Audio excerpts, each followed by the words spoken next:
우리나라는 전 국토의 70%가 산지로 이루어진 나라입니다. 그냥 산투성이에요. 둘러보면 다 산이야. 70%라고 하는 것은 거의 산이다. 이렇게 보시면 돼요.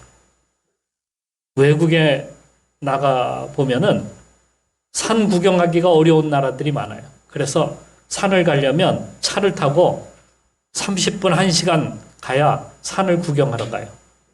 그래서 산을 보기가 어려운데 우리나라는 그냥 산이야. 다 산. 아파트를 지어도 이제는 산을 깎아가지고 짓는 거야. 그러니까 산이 많다 보니까 외국 사람들은 우리나라 오면은 와, 멋있다. 참 좋다. 그러는데 산이 많으면 뭐가 없어요? 농토가 없어요. 농사 지을 땅이 없는 거야. 그러니까 토지가 옛날서부터 우리나라는 거의 없어요. 토지가 없는 나라야. 그래서 우리나라는 식량으로 자급자족하기가 어려운 나라예요. 거기다가 과거에는 논밭, 이것은 농사를 지으려면 하늘에서 비가 내려줘야 돼. 천수답이라 그래요. 천수답. 하늘에서 비가 내리지 않으면 농사 꽝이야. 이걸 천수답이라 그래요.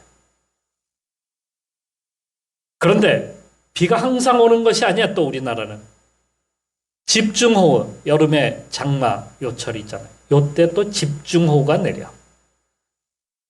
그래서 이게 골고루 이렇게 비가 내려주면은 농사가 잘 될 텐데 어느 때는 비가 안 내리다가 갑자기 집중호우로 막 하다가 또 홍수 나가지고 막 떠내려가고 농사 다 망치고 그러면 가을이 오는 거예요. 먹을 게 없는 거예요. 농사 다 망쳐버려요. 최근 들어서 저수지들이 이제 많이 만들어지고 또 관계 시설을 해가지고 물 관리가 잘 돼가지고 여기저기 농사 짓는데 물을 갖다가 잘 돼가지고 농사를 망치는 게 거의 없어요. 그런데도 부족해. 그렇게 잘 되는데도 부족한 이유는 뭐 때문이에요? 그만큼 토지가 없다. 농사 지을 땅이 별로 없다. 그런 얘기죠. 우리가 가진 것 서로 다 나눠 먹으려고 해도 우리는 부족한 거예요. 그래서 그 부족한 것을 갖다가 어떻게 밖에 나가서 우리가 사와야 돼. 사오려면 열심히 일을 해갖고 돈을 벌어야 돼.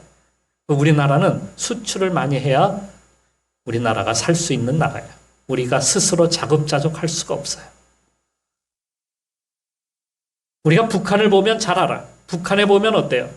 항상 농토도 별로 없지만은 농사 지을 땅도 별로 없지만 이 관계시설이 잘 안 돼가지고 맨날 하늘만 쳐다보는 거야. 그러다가 홍수가 와가지고 어떻게 다 쓸어가 버려요. 매년 부족해. 매년. 그런 거예요. 우리가 돈이 없으면 그렇게 돼요. 그래서 옛날서부터 우리는 목구멍이 포도청이다. 목구멍에 풀칠을 해야 된다. 이런 얘기를 많이 한 것은 바로 그만큼 어렵고 가난했기 때문에 그런 얘기들을 했다 하는 겁니다. 거기다가 조선말 들어오면서 탐관오리들이 뭐 이렇게 많은지 곳곳마다 탐관오리들이 있어가지고 백성들의 모든 것들을 다 빨아먹어. 다 등쳐먹어. 백성들은 짐승도 못한 삶을 산 거예요. 너무 힘들었어. 거기다가 조정에 그 정치하는 사람들은 뭐 하고 있냐면 당파 싸움에 맨날 당파 싸움 한다고. 서로 물고 뜯고 이것만 해. 백성들은 안중에도 없어. 그러다가 일본 불러들이고 러시아 불러들이고 청나라 불러들이고 그들에게 다 갖다 주는 거야. 또 그러니 나만 하는 게 있겠어요. 세상에서 제일 가난한 나라가 우리나라였어요. 여러분, 우리나라는 그런 나라였어요. 그런데 이 나라가 어떻게 이렇게 축복을 받았겠어요? 하나님 믿었기 때문이에요. 하나님 믿었기 때문에.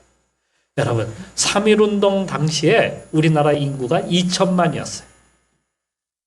감옥에 간 사람들 조사를 해보니까 그 중에 3분의 1이 기독교인이야. 그러니까 얼마나 기독교인들이 정말 열심히 나라를 위해서, 민족을 위해서 그렇게 살았는지를 알 수 있는 거야. 그러니까 하나님 믿으면 달라지는 거야. 하나님 믿으면. 그러니까 이 나라가 하나님 믿고 복을 받은 거예요. 지금은 어떻게 됐겠어요? 지금은 세계 경제 10대 강국이 된 거예요. 하나님이 축복을 주신 거예요. 이 가난한 나라가, 세상에서 제일 못 사는 나라가 거의 이제는 톱 클래스에 들어갔잖아요.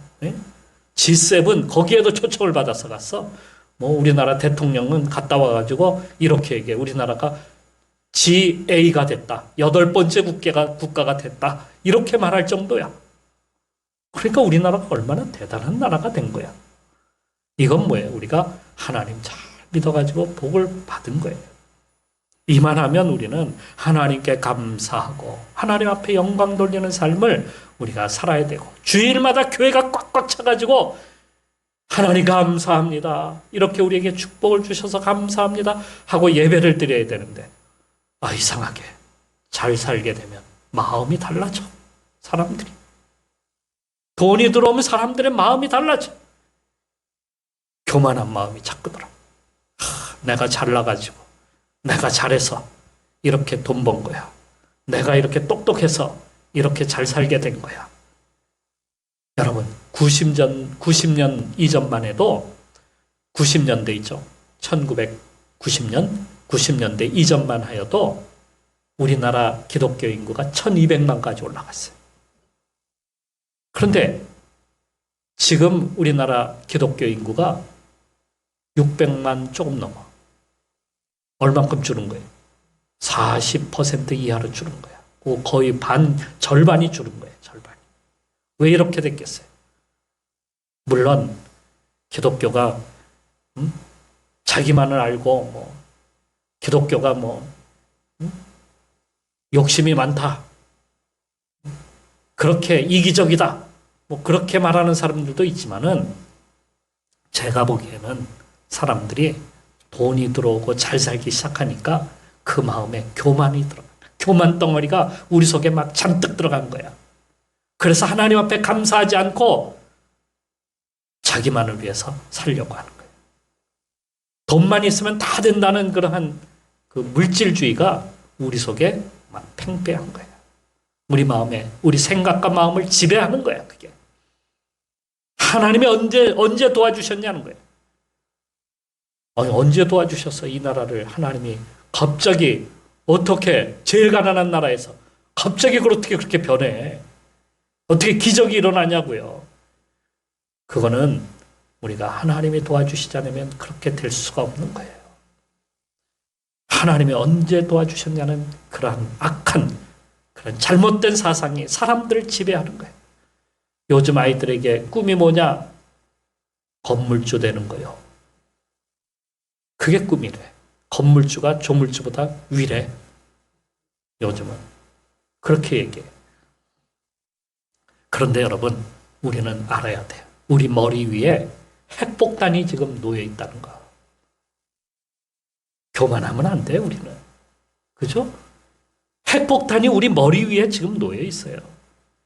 구약시대에 이스라엘 백성들이 교만해가지고 자기만을 알고 욕심스럽게 살다 보니까 하나님께서 이렇게 말씀하셨어요.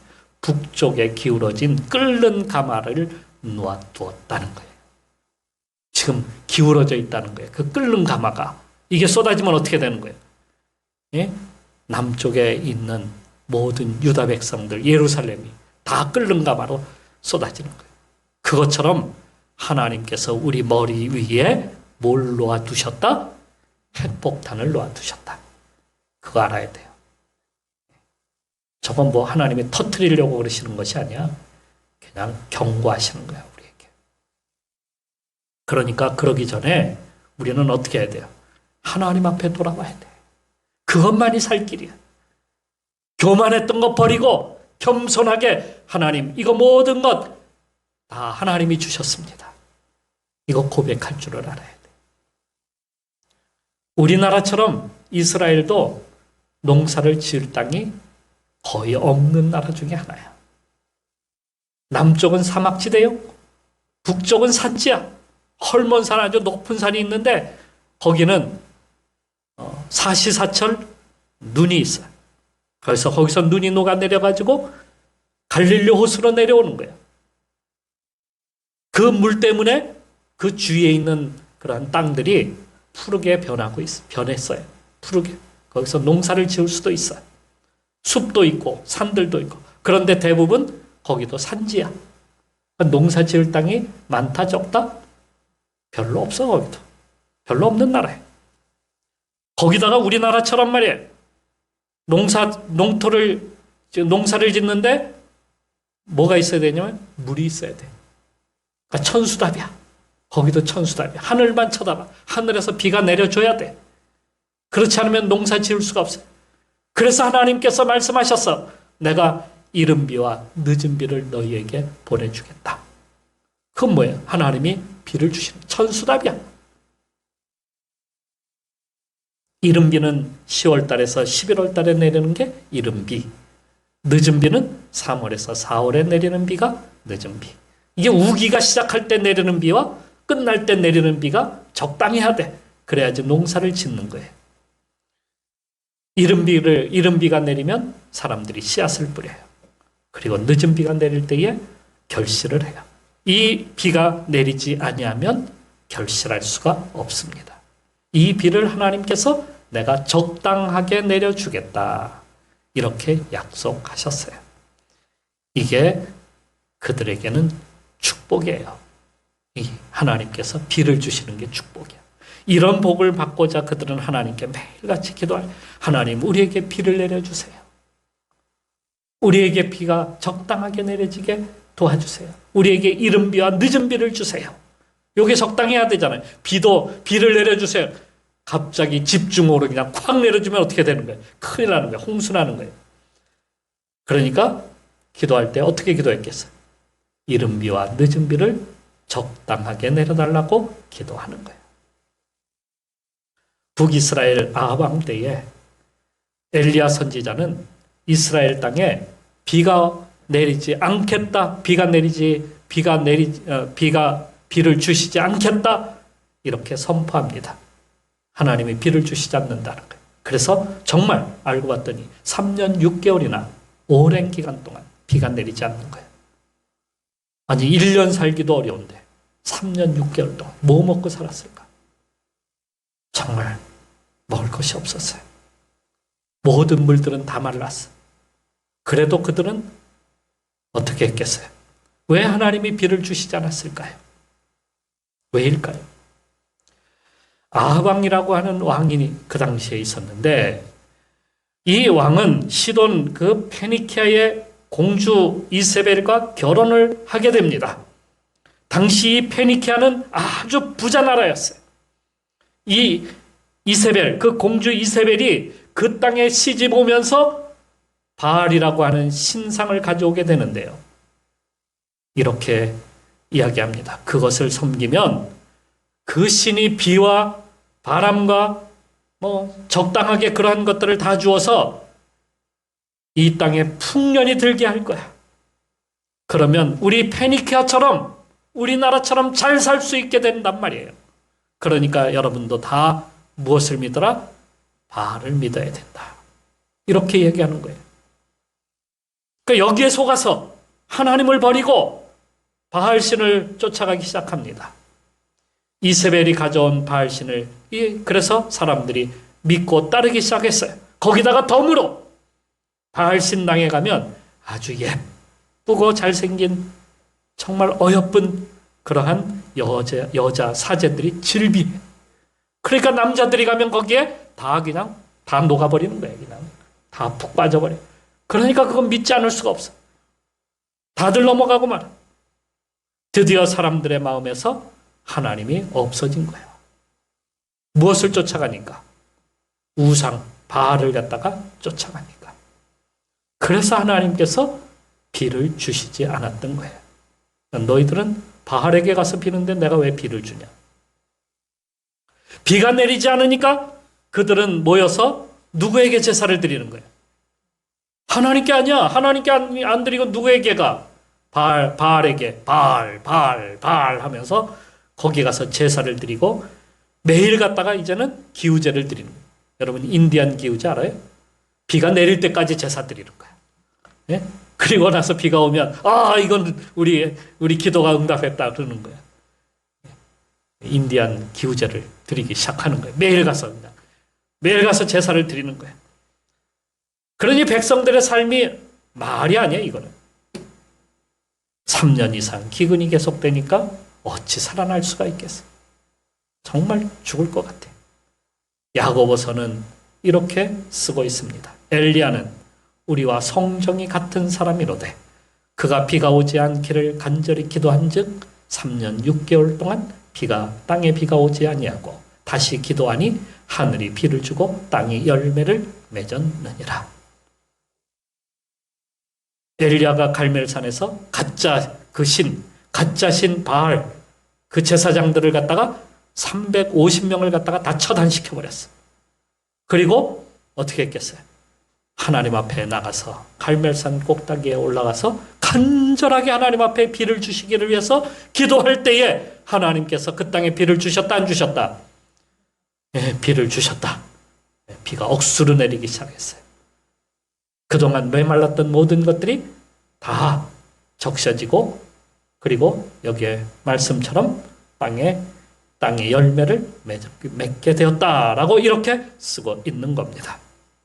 그러니까 모든 것은 누가 주시는 거야? 하나님이 주시는 거예요. 하나님이. 그걸 깨닫도록 하는 거예요. 하나님이 주시는 거예요. 우리도 알아야 됩니다.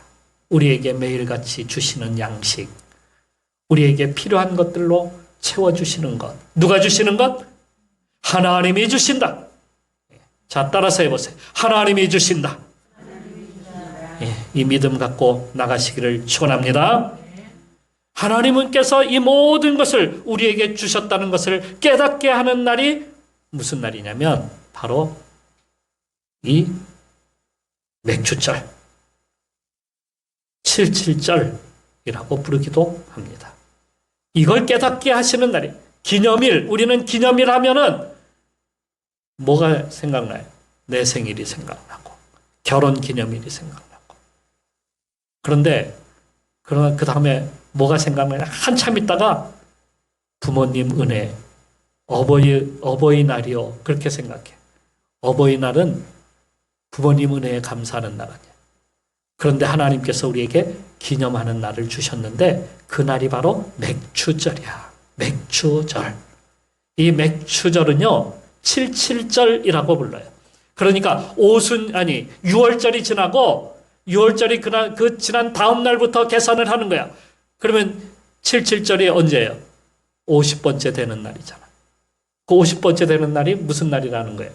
오순절. 그게 오순절이야. 6월절 지난 50일째. 50번째 되는 날 오순절. 그러니까 이날부터 사람들은요. 곡식을 거둬들이는데 어떻게 하냐면 제일 아름다운 제일 잘 익은 그 열매를 갖다가 맥추전이니까 뭐라 그러죠? 이걸 단이라 그러지? 한 단, 큰 단을 갖다가 잘라가지고 하나님 앞에 드리는 거예요. 한 단을. 그 단을 가지고 제사장에게 가지고 가. 그러면 제사장은 그것을 갖다가 곱게 갈아가지고 하나님 앞에 드리는 거예요. 이게 맥추절의 감사제야. 이렇게 해서 이날 하나님을 기념하는 날이 시작이 되는데 여러분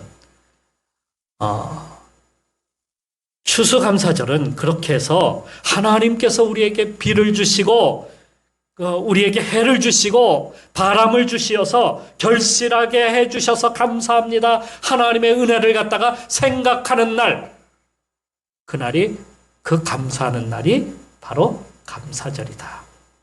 추수감사절은 그렇게 해서 감사하는 거예요. 제가 말씀드렸잖아요. 하늘에서 하나님께서 비를 주셔야 되는 거예요. 그리고 열매를 맺어서 그래서 그것을 가지고 정말 하나님이 이 모든 것을 주셔서 감사합니다. 그래서 그 첫 열매로다가 그렇게 해서 제사를 드리는 날, 하나님을 기억하는 날이에요. 그 땅의 주인은 누구다?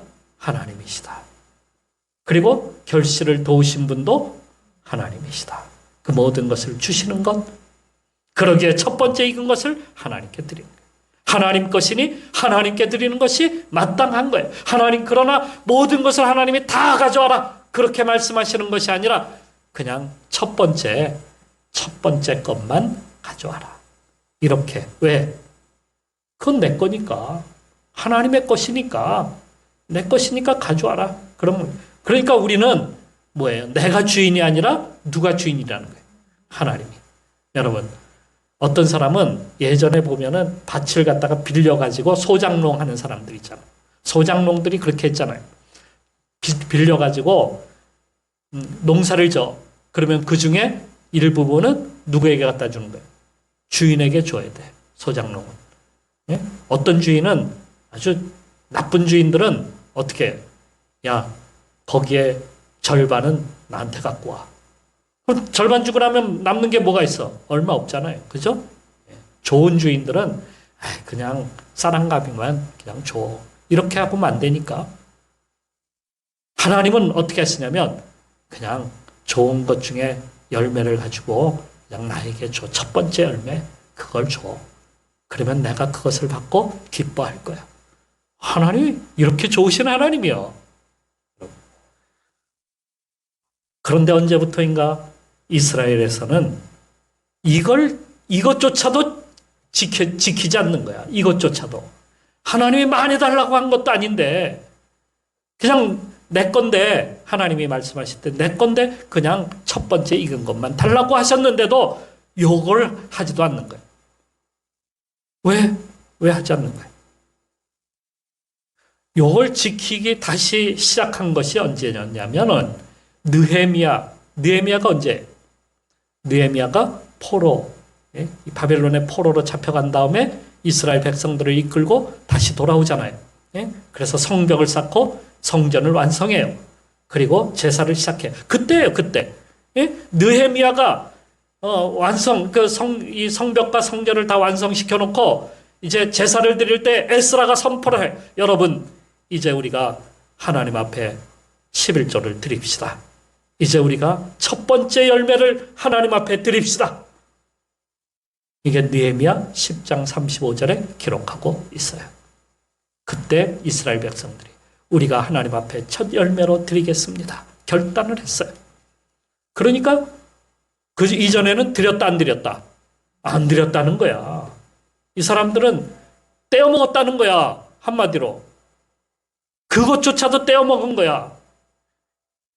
그러니까 감사가 없어진 거야. 감사하지 않으니까 삶이 너무너무 힘든 거야.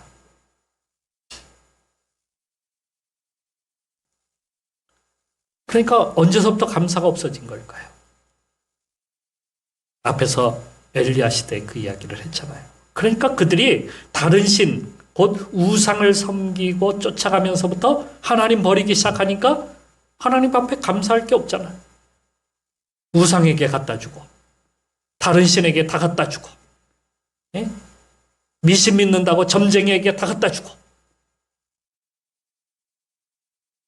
또 왕이 또 탐관오리들이 나타나고 뺏어가니까 또 다 거기에 갖다 주고 나만 하는 게 없어. 나만 하는 게. 그러니까 감사가 없어지니까 이렇게 돼버리는 거예요. 세상을 쫓아 살다 보니까 삶이 더 강박해져. 돈 하니까 돈이 자꾸 나에게서 없어지는 것 같아. 다른 데로 다 새나가. 왜요? 감사가 없어서. 불평, 불만만 쌓이기 시작하는 거야, 우리 속에. 우리 가운데 자꾸 모자란다는 것만 자꾸 그게 자꾸 생각이 나니까 하나님 앞에 드리지 않아. 감사도 없고, 그러니까 어떻게 해요? 더 궁핍해. 더 쪼달려. 아니, 3만 달러 시대하고 우리 10달러 시대하고 비교해 보세요. 얼마큼이 오른 거야. 그런데 그때나 지금이나 쪼달리는 건 똑같아. 우리는 스스로 이렇게 생각해. 우리는 가난하다. 우리는 불쌍하다는 거야. 왜? 아니, 왜 우리는 그렇게 생각할까요? 맨날 우리는 모자르다라고 생각하기 때문에 불평, 불만이 우리 속에 가득한 거예요. 하나님을 떠난 인간은 내 인생의 내가 스스로 주인이 되다 보니까 누구에게도 감사하지는 않는 거예요. 자기만을 하는 거예요. 자기만을 높이는 거예요. 자기만을 꾸미는 거예요. 자기만을 갖다가 위해서 사는 거예요. 버리는 거는 많은데 감사할 것은 없는 거예요. 로마서 1장 23절에 이렇게 쓰고 있습니다. 썩어지지 아니하는 하나님의 영광을 썩어질 사람과 새와 짐승과 기어다니는 동물 모양의 우상으로 바꾸었느니라. 우상이 가짜라는 걸 너무도 잘 알고 있어요, 우리는. 그러니까 그건 뭘 얘기해요? 내가 잘 되기 위해서, 내가 모든 것을 차지하기 위해서 하나님을 없애는 방법을 자꾸 찾는 거야. 하나님 없는 인생, 오히려 불쌍하게 된다는 사실을 우리는 알아야 합니다. 다시 감사절을 지키는 것은 바로 하나님이 베풀어 주신 은혜를 기억해 보라는 겁니다. 하나님이 은혜 주심을 깨달으라 하는 겁니다. 그러면 감사할 수밖에 없는 거예요. 우리가 힘들었을 때에 하나님이 도와주셨고, 우리가 병들었을 때에 하나님이 치료해 주셨고, 우리가 우울할 때에 우리의 눈물을 닦아주셨고, 우리가 시험당할 때 건져 주셨습니다. 우리에게 일을 주셨고, 우리에게 힘과 용기를 주셨습니다. 우리에게 하나님의 자녀되는 권세를 우리에게 주셨습니다. 그리고 우리를 구원하셔서 우리로 하여금 이제는 세상 길로 가지 아니하고 천국 길로 향할 수 있도록 우리를 그 길로 인도해 주시는 거예요. 여러분, 우리를 상속자가 되게 하셨다는 사실을 우리는 알아야 합니다. 이 모든 은혜를 우리가 생각해 보니까 너무 감사한 거예요. 그런데 우리가 하나님의 은혜를 기억하고 하나님께 감사하는 삶을 살면 하나님께서 이스라엘에게 복을 주신 것처럼 우리에게도 복을 주시지만, 그 은혜를 잊고 감사를 잊어버리게 되면은 이스라엘이 저주를 받은 것처럼 우리도 저주를 받아 망하게 된다는 사실을 우리가 알아야 됩니다. 하나님의 은혜를 기억하지 않고 우상을 섬기고 자기 욕심으로 사는 자를 우리는 성경에서 뭐라고 쓰고 있냐면 패역한 자라고 이렇게 쓰고 있어요. 우리말로 배은망덕한 자. 하나님이 그렇게 알려주시고 해주셨는데도 그 길로 가지 않고 다른 길로 가는 배은망덕이라고. 매년 이스라엘은 2번의 감사를 드립니다. 이른 감사, 늦은 감사. 이른 감사는 언제입니까? 보리수확을 하는 맥주 감사절. 7.7절, 오순절이라고 그러죠. 늦은 감사는 수장절이라고 하는, 여기 말씀 가운데 그렇게 쓰고 있죠. 새말에 수장절을 지키라. 새말 끝에 가서 마지막 이스라엘의 마지막 때, 이 마지막 해의 마지막 때는 언제냐면 우리의 12월 7월과 8월 그때쯤 되는데, 그때에 여기에 나오는 수장절을 지키라. 수장절은 과실을 갖다가 맺는 때, 그것을 저장해서 먹으라 하는 그때가 수장절이에요. 그러니까 2번 감사하는 거예요. 맥주 감사절과 또 수장절이 있다 하는 거예요.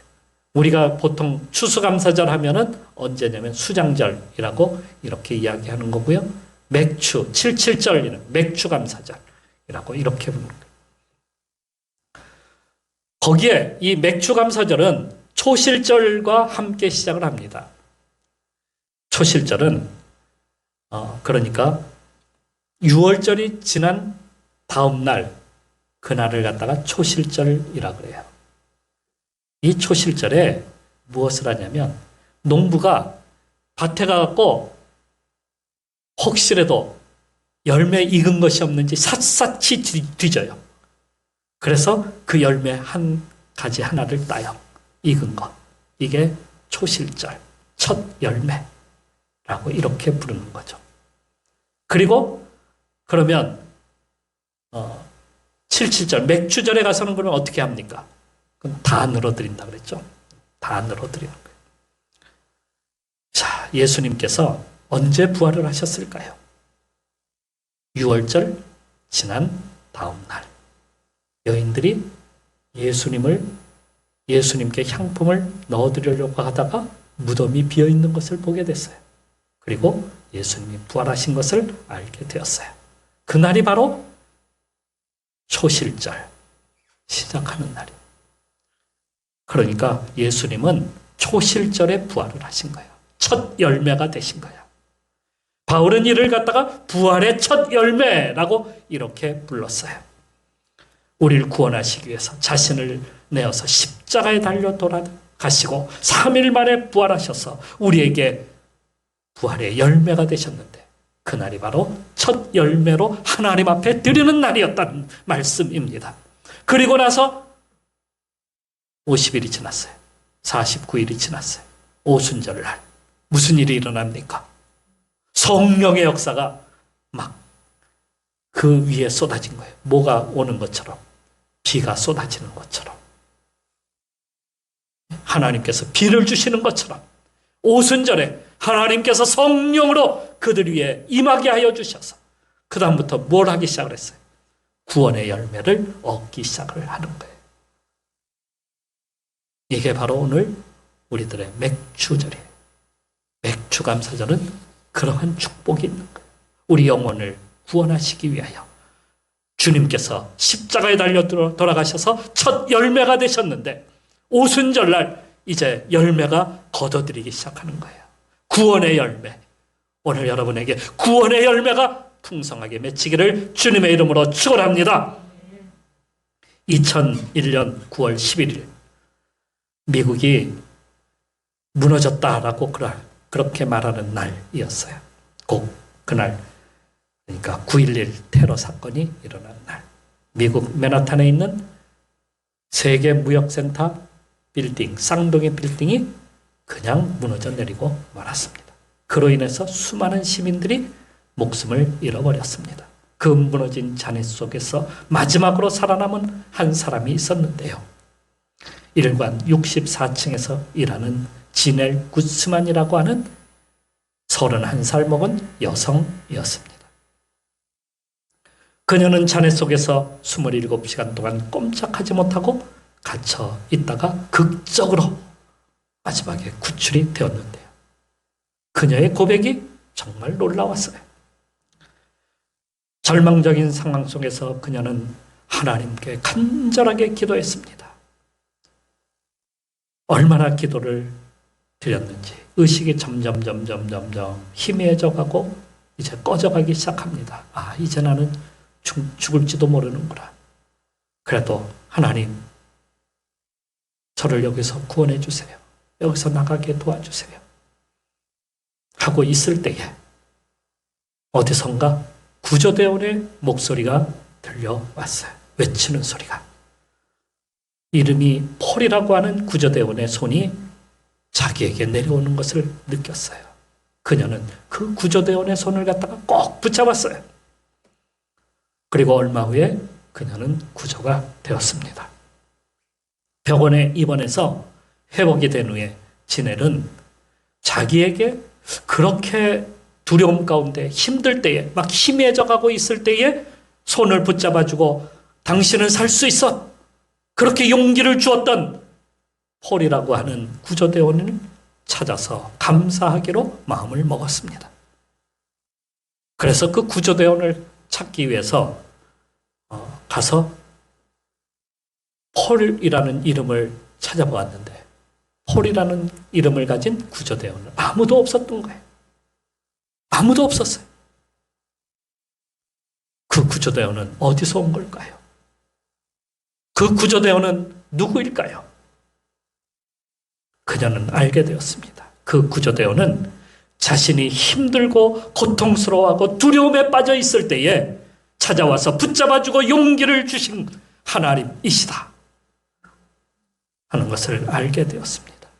이 놀라운 은혜, 감사하지 아니할 수가 없었어요.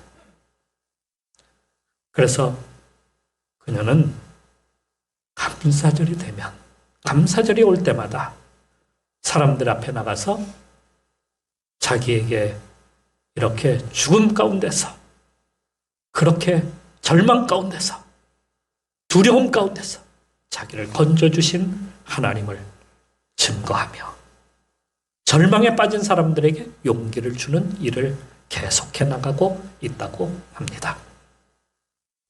시편 103편 2절에서 5절의 말씀은 이렇게 쓰고 있습니다. 그의 모든 은혜를 잊지 말지어다. 그가 내 모든 죄악을 사하시며 내 모든 병을 고치시며 내 생명을 파멸해서 속량하시고 인자와 긍휼로 관을 씌우시며 좋은 것으로 내 소원을 만족하게 하사 내 청춘을 독수리같이 새롭게 하시는도다. 주님이 주신 은혜를 기억하라 하는 겁니다. 오늘 우리의 시대가 하나님의 은혜를 잊고 살아가는 시대입니다. 하나님이 주시는 은총, 하나님의 역사심, 하나님의 도우심, 하나님의 구원하심, 하나님의 복주심 모두 우리는 잊고 내가 주인인 양 모든 것을 나를 중심으로 해서 살아가고 있습니다. 그래서 드리는 것이 너무너무 아까운 거예요. 감사절이 올 때마다 피하고 싶어요. 강제적으로 빼앗는 것 같은 그러한 느낌도 들어요. 여러분, 그런데 이 맥주 감사주일 오늘 우리가 보내면서 하나님의 은혜를 다시 한번 돌이켜 봅시다. 하나님의 구원을 깨닫고 오늘도 감사하며 오늘도 살아가는 성도로 주님께 영광 돌리는 성도로 나가시기를 축원합니다. 기도하겠습니다.